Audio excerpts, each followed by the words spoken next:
Hello, in this video I want to show you how to change slow motion speed in XIAOMI Redmi Note N8. First you need to open the camera app on your phone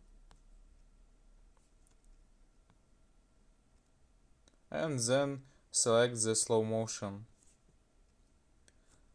Then click on the three line on the top right, and here we can change slow motion speed.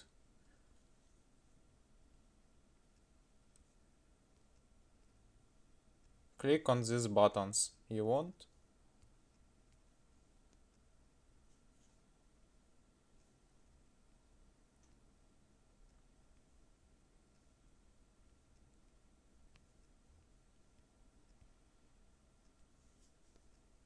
That's all, goodbye.